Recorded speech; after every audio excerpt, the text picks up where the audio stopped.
And then you did send us a photograph. We'll talk about that after. You remember sending that? Oh, yeah, not really, but yes, Okay, we're rolling. I was, this was when I was in the States, the 561st. Okay, we'll talk about that. I'll have you hold that up. So this is 76. All right, this is an interview at the Best Western Gregory Hotel, Brooklyn, New York. It is the 13th of January, 2005, approximately 10 a.m. Interviewers are Wayne Clark and Mike Russert. Could you give me your full name, date of birth, and place of birth, please? My name is Anthony J. Paratore. I was born in New York City, 206 Avenue Way. We moved out to Queens when I was about 8 years old, and we still lived there. All right, what year were you born? I was born 1917. Okay. All right. What was your educational background prior to entering service? I graduated elementary school and commercial automobile mechanic high school with the vocation. And then before I graduated, I switched into training. And I graduated from New York School of Training in 8th Avenue, 34th Street. Okay. Do you remember where you were and your reaction when you heard about Pearl Harbor? I certainly do. We were on our way to the cemetery, my wife and I, and we heard it. We heard this over the radio, the car radio, and of course we didn't know what we were going to, how involved we were going to get. But yes, I was in Queens, on the way to St. John's Cemetery to see our parents. Do you remember your reaction to hearing about this? We were shocked and worried, and because now I had 3 brothers, I had 2 other brothers and a brother-in-law, and it just so happened that the 4 of us were, both my brothers and myself were in Europe. My brother-in-law wound up in Alaska because they were trying to come that way with the subs. Now, when were you married? I was married in 1940. 1940, okay. Did you were you drafted or did you enlist? I waited till I was called. Because we were all going to be called soon eventually, so I thought I'd wait till I was drafted. Well, for being married, you had no choice anyway. So you were drafted in December 1942, I see. 41, I think it was. 41?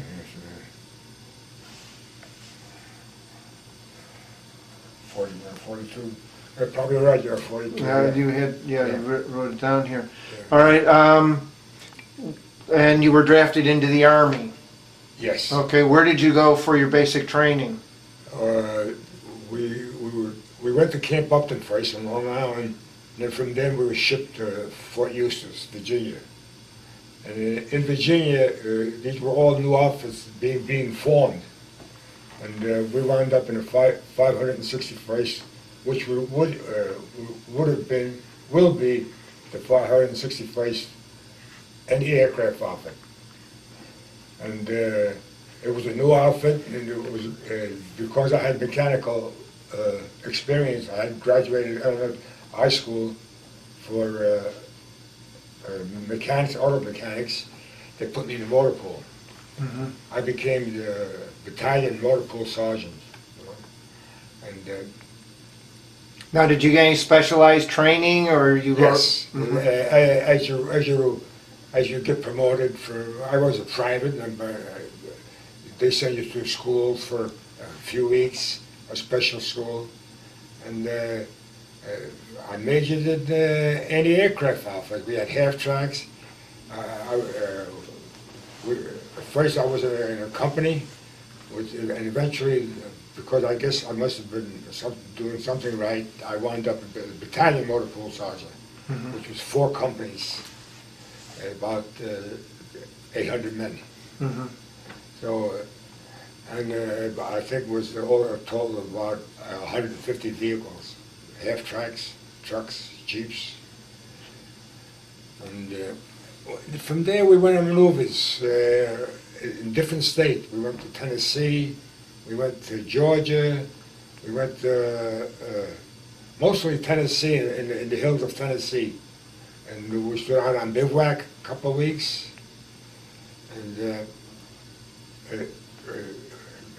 bivouacs and marches. And there's training and field training and artillery training, you know. And yes, well, in the States, it's nothing like being in a war, you know. So, yes, that's how where I wound up in the States. From there on, then when after D-Day, they needed. I got involved in the Battle of the Bulge, and we. Now, were you still with this anti-aircraft battery? While we were still in the anti-aircraft outfit. But at the Battle of the Bulge, they needed a lot of men. Men were expendable.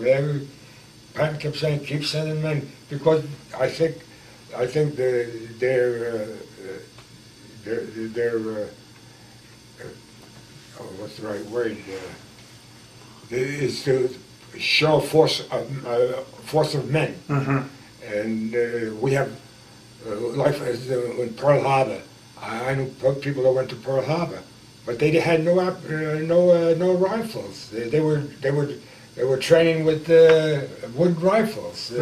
But we had, let's say, 500,000 men there. So the enemy doesn't know to what extent we're lying and not lying.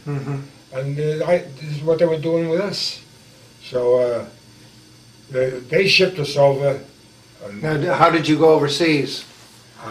On ships. Did you go on a convoy? Convoys. Convoy, and we went on ships, and the ships, the bugs were maybe 10, 15 high, and down at the bottom there's water slapping around all over the place, you know. And we landed in LeHarve. Maybe I'm jumping at the gun now. We landed in LeHarve, France.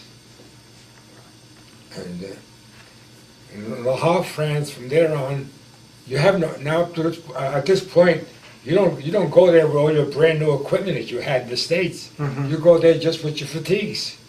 And we wound up on in LeHarve in our basic fatigues, and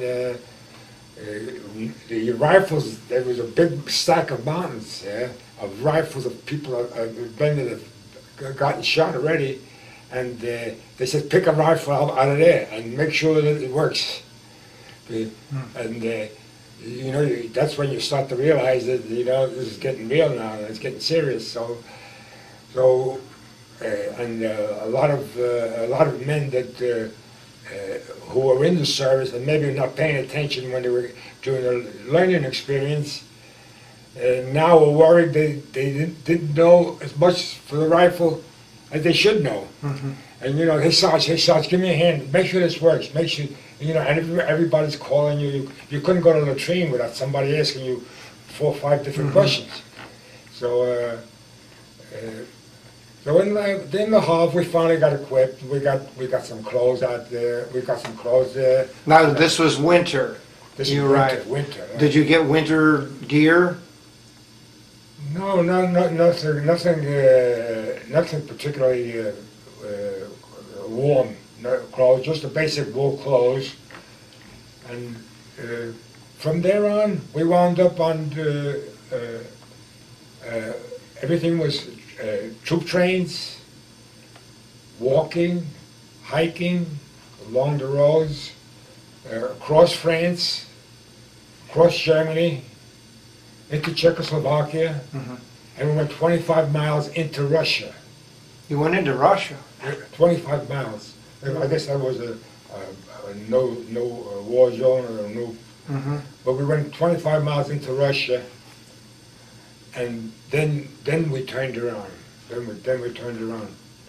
But getting to Russia, by getting across all these countries, I remember we crossed Berlin. It was just everything was demolished. Were you involved in many combat actions? Well, at one time when I was motor pool sergeant, and I had a 3/4 ton maintenance truck, and 3 planes were strafing us, and how they would do it, the convoy is going this way, and they come from the back of you, and they strafe, and then they make a big arc circle, and they keep coming around, and they try to wipe out as many men and vehicles as they can.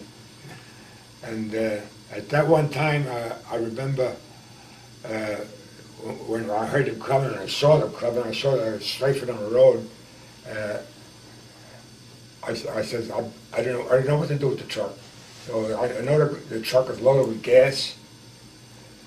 So I said, well, I can't hide any place. No place to hide. No foxholes on here. So I jumped out of the truck, and I pulled up the emergency brake, and I got under the truck because this truck had a very wide chassis. I said, if I get under the chassis, maybe I'll get some protection there. But while I got under the chassis, I didn't pull the truck in the hurry. I didn't pull the brake all the way up. It was a handbrake. And maybe I didn't pull it all the way up. And when I get under the truck, now the truck is rolling back on me, and the planes are strafing, the truck is rolling back. So I'm on my back on the ground, and I put my feet up against the chassis, and I'm trying to slow the truck down a little bit. So I'm going back like this, you know. I'm going with the truck, but very, very slow, you know. And the truck is moving back. I said, one of them is going to get me for sure, either the plane or the truck is going to get me. My own truck is going to run me over. So, but then they got through with the strafing and they went away, and I jumped out, I ran out, got onto the truck, they pulled the brake up again, and got under the but I waited 5-10 minutes, they were gone. Then I continued on the road. Now, when did you go into the engineer unit, the combat engineer unit? All right, right after, when the bulge was at its peak, the motor pool sergeant in the engineer outfit got killed. And because I had the rank, there's no question asked, they pushed me right there. I went into that engineer's outfit. So when I got there, now I didn't try to take over, you know, things my way. I said, there was a sergeant in there, I don't remember his name, there was a staff sergeant there, and I said, Sarge, I said, you seem to be doing a good job here. Don't worry, I said, I was sent here because of the rank I have, and they need men here. So I said, you continue doing what you're doing, and we'll gradually get to know each other, and we'll get along. So I did, and we worked up a good friendship that way, and that's how I got on the 301st Combat Engineers. Well, the engineer's job is to make footbridges so that the infantry can cross. So actually, the engineers are before even the infantry comes across. So we make the footbridges, and we try pontoons, and that now, here I was with the anti-aircraft outfit, and they put me into the engineers. Now I'm sure this sergeant had the knowledge, more knowledge, and that's why I backed off. And I just stood there and confided in him, he confided in me, and we got along very well. And yes, there was times when, don't forget, the enemy's on the other side of the river, and they're shooting at you with mortar shells. Mortar shells, I don't know if you're familiar with mortar shells. When they say 0, you win. They got the reading. They put the gun back in the same place and put a shell right in the same spot. So they can leave and come back. All they need is the readings. And so we had a fellow, from the south who worked on tractors. So we armored this tractor that we had with bulletproof material. We only made a small sledge, and it was his job to try and knock down any place that we get fire from. And he did. With the one tractor, he was very good at it. And I figured that on the way there, you're not always in a convoy. Sometimes, I didn't bring any other pictures. You're on troop trains. Troop trains are just boxcars, and they just pack them in, and they may go 50, 60 miles, and you go one way.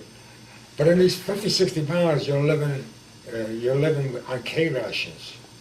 So there was a spell there, maybe 3 weeks. You don't get any water at all. Not because you don't even want to give it to you, but there was just no water around. If you had a canteen of water, you hung on to drink. So, and in my stomach, although I got a very good stomach, till today, thank God I can still eat, and I don't have any problem. But I was getting constipated so bad that you can't imagine. There's no bathrooms. So you're on the road, so you have to, wherever you found a slit trench, it's not covered, there's no tents over there, no? You would try to relieve yourself. And at this one time that I remember, it was freezing cold weather, and I had my pants down, and my underwear were getting wet, my clothes were getting all wet. I was freezing, I was froze. And I didn't care if I would have fell into the trench. Well, anyway, I survived that, and we got back on the troop train. Then they stopped. They stopped on the track. You never know why they're stopping. And there was another troop train was passing us, and this troop train had boxes of cartons of boxes of food. So, of course, being in the army, we got the brainstorm. Let's see what's in these boxes. So we got a box. Was peaches in gallon cans. Well, we got a couple of boxes of that, and that helped me a lot. The peaches helped me a lot. And, then sometimes you have to lay down or sleep someplace. You go out from one area to another, and there may be tents set up there, but the cold was so unbearable. When you go to sleep, you don't get undressed. You get dressed. I put on all my heaviest clothes. Now, did you ever get winter boots at all? No, not rubberized. They're with the shoes. You just still had your... If your clothing, if your stockings got wet, mostly your stockings, if your stockings got wet, you take them off and you put them inside your clothes here. Your body would dry them up. Then when they dried, you keep changing because you didn't have any clothes to change. Did they give you anything to put on your boots, like a dubbing or anything, so they didn't get wet? Yeah, we had in the service when you were training in the States, we had all that stuff, but you didn't carry all that stuff around with you. The dubbing they gave you dubbing for boots, but when you start walking through mud and water, they get wet and they have to dry off on you. That's all. And I remember my hands were so dirty and gray that from dirt, there's no place to wash it. I went 2-3 weeks like that. I went.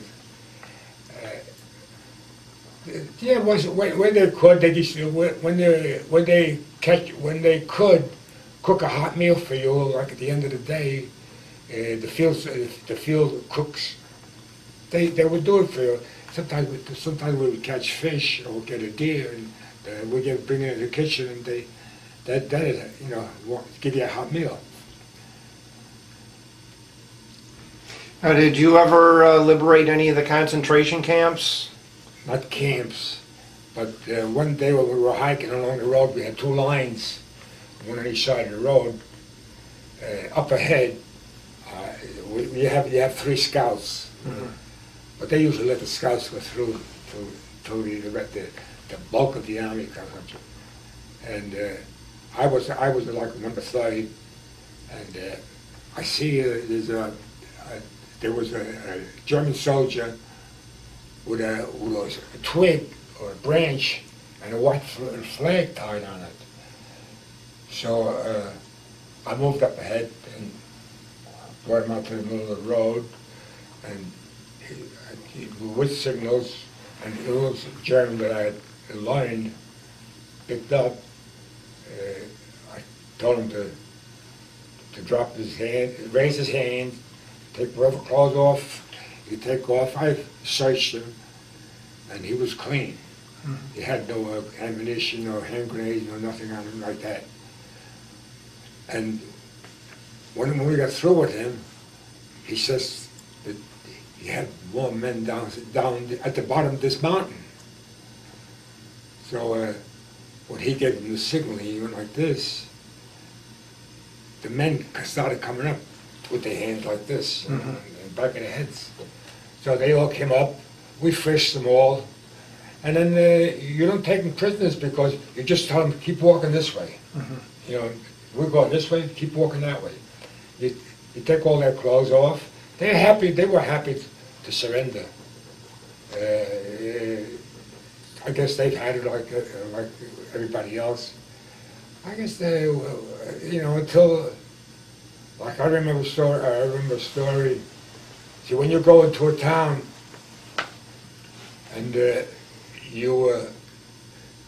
when you go into a town, the people are glad to be liberated. They appear to be glad to be liberated, but you didn't know who you could trust. Banks would be wide open. I told, like when the banks would open, I told them, come on, you want to go to the bank? You need some money? He said, no, the money's no good. They wanted American dollars or food. That's what they wanted. And I was leading to another point, and I got sidetracked there. And maybe we'll go on to something else. Okay. Now, how did you end up in Russia? Why did you end up going into Russia? Why? Those questions you never know until after the war.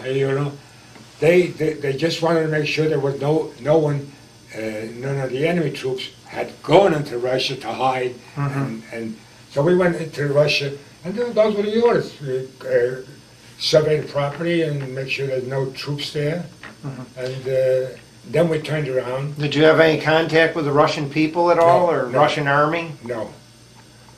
Oh, what I wanted to say before, when you came into a town, and you would pick a house, maybe you would pick out this hotel, and you would say to the manager, the owner, we're going to take over this just to sleep tonight. We're going to sleep tonight in here, and police.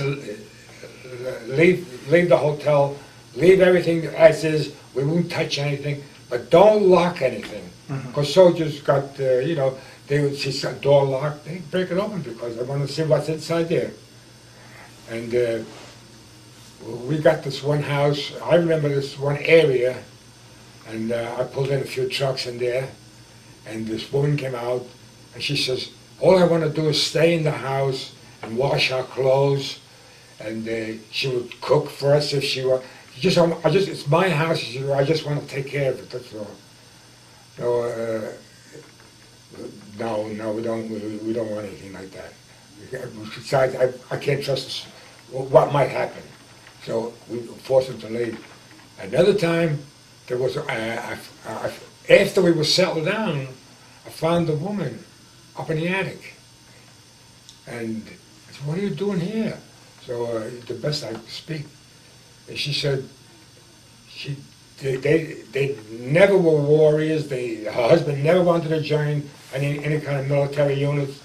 One day, she says, one evening, the SS troopers come down, and they just pick out 10 men. Only 10 men. They call out their names, and they have to come to the square.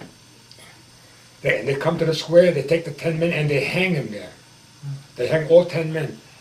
And she says, my husband was one of them. She says, my husband never, because he was a farmer, he never wanted to be in military, and because he was resisting, they hung him that night. He said. And you can't take him down. You gotta leave them up. And if you did take him down or try to resist, the SS troopers would make it harder for the people who lived there. So all she wanted to do was take care of her house. So I said, well, look, I can't guarantee your safety. I says, but we weren't going to be there that night. So I said, just stay here, stay quiet. Nobody will bother you. And yes, that's why, right or wrong, I decided I made that decision. Then when we got into Russia, getting back to Russia again, they said we're going back on troop ships. So we get back on troop ships. And on troop ships, you're a target too, with the submarines that were running around. So we had about 16 troop ships, and we're going towards Japan. They hadn't dropped the atom bomb yet. So you were right on ships where in the Mediterranean somewhere? In the Mediterranean somewhere. Mm-hmm. So you were going to be shipped right from Europe to Japan? Right. And but then while we were in the process of doing that, they dropped the atom bomb. Mm-hmm. When they killed almost 500,000 people, I understand. What was the reaction on the ship when you heard about that? They didn't know what to do with us. Mm-hmm. They didn't know what to do with us. We circled the water. We kept circling the water for about 10 days. But when they decided, because this was an unexpected move for them. The war was over in Germany and France and there. So they wanted more men in Japan. Mm-hmm. So we circled the ocean. Then we got orders that take us back to the States. And when we come back to the States, they told us we're going to. Then the way they discharged you was you had to have you had to meet certain requirements. Mm-hmm. And I didn't have the requirements yet. The points, I don't know how they were doing it. I don't really remember. We all wound up in Fort Dix, New Jersey. In New Jersey, they said we'll stay here for a while, and then we'll see what they decide. They let those out that had some wounds, and incidentally, my brother got hit. My brother was in Germany also, and he got hit on the leg with a shrapnel. And my other brother was in Florida, and my brother-in-law was in Alaska. So we, I got so many things in my head that I try to get ahead of myself, you know. And then being 86 years old, sometimes you don't remember everything. So, what was I saying again? Well, you were talking about being in Fort Dix. Or at Fort Dix. So in Fort Dix, now they made me what they call Field First Sergeant. Field First Sergeant is a person that breaks in men that are coming in. And we'd have men coming in from the Air Corps, and we'd have men coming in from all different branches of service. They were no longer needed. Mm-hmm. So, but they were getting them ready to go to Japan. So, or they were getting them ready for combat. Now these men were businessmen. I remember there were businessmen from the state of Washington, and intelligent men, you know. And they wanted to do their part, and they wanted to, you just didn't have enough time. You already gave them 3 months. In 3 months, they ship out a POE, a port of embarkation. And they knew that. So they have to put them in physical. These men, I remember, used to come in with custom-made, and especially in the Air Corps, man, specially made suits, with pleated shirts, and they say, "But I bought these," and they thought, "I bought these, Sarge. Why do I have to turn these in?" I says, "Look," I says, "everything is done the Army way now. One morning you get them up for reveille at 6 o'clock in the morning, and you tell them you bring them in for chow for breakfast, and then you bring them into another barn, big barn, and this is all clothing. They strip naked, they give them shots, and they go out the other end. They got fatigues on. What about all our clothes? They're all screaming about their clothes. I'll send them home. They'll take. Some sergeant, somebody will take care of them, but that was a bunch of baloney. So some of it did get shipped out. Some of it, we tried to cooperate with some of them, and these men now had to be trained in a hurry. Their teeth got to be perfect condition. Their health got to be in perfect condition. I would take men out on hikes, on maneuvers. They would go. I was capable of doing it now. Don't forget, I was already seasoned. We would start like 8 miles a day, full field pack, and at 10 minutes of every hour, put your gas mask on. Now that 8 miles works into 28 miles. The very last week, 28 miles, full field pack. And the Army takes a 30-inch step. And I used to have men, healthy-looking men, a foot taller than me, They could take a stride, double my stride, but you marched a 30-inch step. And these men would fall out because they just couldn't take it. They would never, they didn't have that, this was a completely new thing for them, like they were just being drafted. They never, the Air Corps, they lived in hotels and motels, and they didn't have any field training at all. So in the last week, they had to go 28 miles, those that could. Those that did go, we had trucks in the back, and we picked them up on the road. And from there, they went to POE, a POE center. Now, when were you discharged? 1945, 45, 41, late 45, I don't remember the date I written down here. Oh, you have it down here. You said January 22nd, 46. Oh, 46. Yeah, okay. Did you use the GI Bill at all?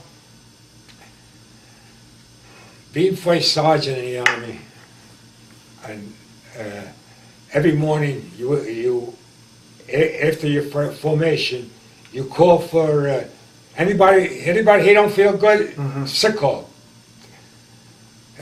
You always had gold bricks in the Army.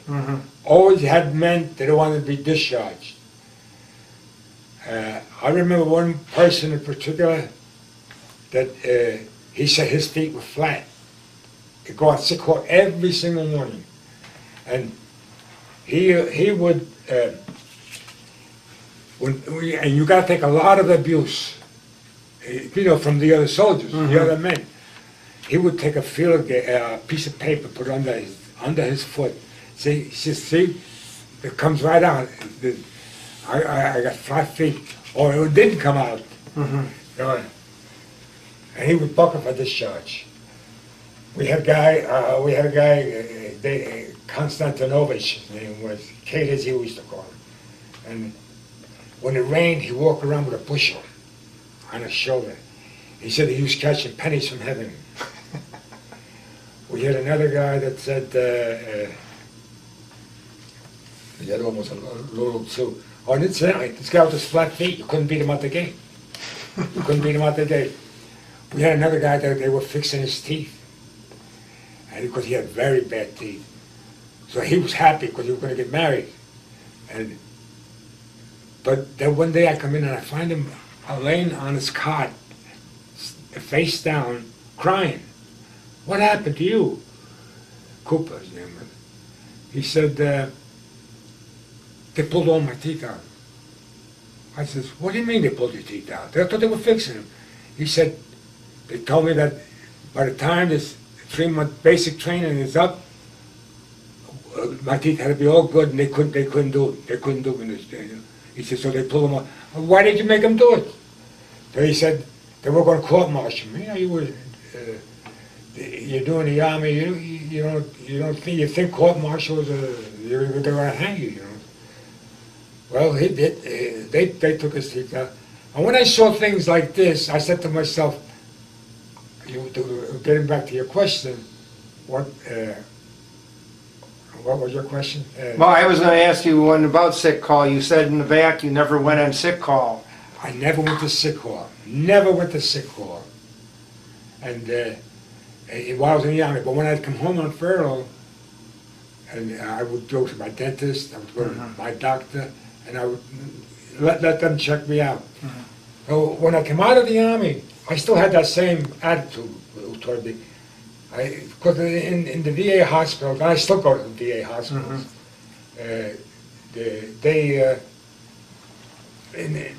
I thought they were all amateurs. They're not really that bad, but if you have something serious the matter with you, you should have 2 opinions, and that's what I do today. In 1998, politics were to help the veteran. And I was getting letters from everybody to go to a VA hospital for preventive medicine. And I got a letter from Houston Street, the AMVETs they call them, AMVETs. And they were interested in me, that they wanted me to stay in good health. So they wanted me to join the hospital. So in 1998, I said, well, let me go. And I went to the VA hospital in Brooklyn, which is not very near. And they gave me all kinds of tests, and it was okay. But I was in good condition. I was in good health.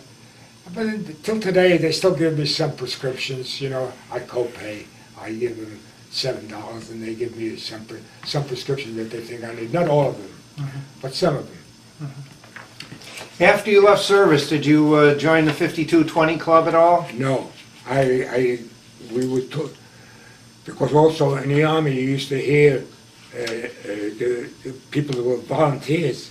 So when you were sent, when you had some bad duty to do, even in your own barracks, or you were sent with a special group, they would say, well, you volunteered.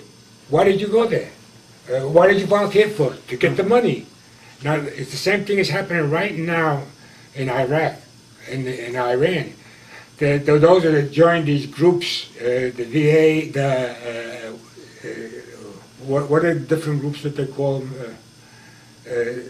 They join a group after the war. And the government gives them, they give 2 weeks off in the summer. They cannot get fired from their job. And like the National Guard, the reserves. Guard. So, but those men keep getting an allowance every month. Those are the men that they called first all the time. And so the other GIs would ride these guys and say, well, you were collecting all that money, now you should go first. Why not? That's why today, in today's war, over there, you see men that are, there's 1 or 2 men there, I read the papers, they're grandfathers, and they're over there, they're serving, they have grandchildren. They collected money for 40 years. Yeah. Did you ever join any veterans organizations? I joined the church had a group, they call it our church, our nearby church had a group, they call it Veterans of Foreign, or Veterans of Foreign, wasn't Veterans of Foreign War, Catholic War veterans? Catholic War veterans, yeah. And you know, they asked me to join, and I joined, but it didn't last too long. Because some low life burned the church down. Why do you think, how do you think your time in the service changed or had an effect on your life? Well, I think you come out, you still got those crazy ideas. You know, you still, like I built my own house, and I didn't want. First, I wanted a tenant because the old timers, my father used to say, it's good to have a tenant. You know, help pay for the house. Because when I came out of the army, I only had. If my wife was at work, and whatever salary I was saving, we only had $2,000. And you couldn't buy a piece of property. The first piece of property I bought was $1,800. The next piece right next to it was $3,500. So your money wasn't worth anything. Okay. Could you hold this up and tell us when and where that photograph was taken? Wayne will focus on it. Well, this is marked on here. It's the 76th Infantry. This is marked the 76th Infantry Division, 301st Combat Engineers. Oh. And that's you? and that's me there in front there. So that was probably 1944, 45 then, Yes, somewhere yes. in there? This is one of our big jobs that we had there. That I had a fellow from upstate here, Sweener. His name was Sweener, and he was a crazy guy. And he'd say the streets were too narrow. You couldn't get this big trailer truck with a tractor on it to make the turn. He said, no, he said, I can make it, he said. So he'd go right to the whole corner of the house, take the whole corner. But we always did that if there was no other way out, but otherwise, because you're holding up a whole convoy. And I guess my captain, the captain that I had in our company, approved of everything that we were doing. And he said to me, I give you a free run. You do whatever you want. He said, you never got me in trouble in the convoys. We never had any breakdowns. He says, you know how to handle the men. I always had volunteer drivers. I don't want nobody that I had forced to drive. I says, you're doing a good job. Whenever you want. This was when we were in the States. Whenever you want, your wife wants to come down here, you make your own pass. He always had blank passes. I'd be in the latrine, and the man would ask me, "Hey, Sergeant, my wife is coming down. If you can give me a weekend pass," you know, I used to pull him out and give him. And I did a lot of things to help soldiers. Until today, I still get Christmas cards from veterans that are living on the West Coast. So you stay in contact with some that you With served some, with? yes, those that, and this was our, like I said to you before, when we found an area that was big enough to, I would pull this one company into there, park our trucks in there, and we would stay there. This is one of the better pictures when at least you got a chance to dress up. Put on clean clothes. Take a shower, or a little bit of head of hair on there. Okay, well, thank you very much for your interview. I hope that. Can we keep this photograph, or did you want that? No, that's all right.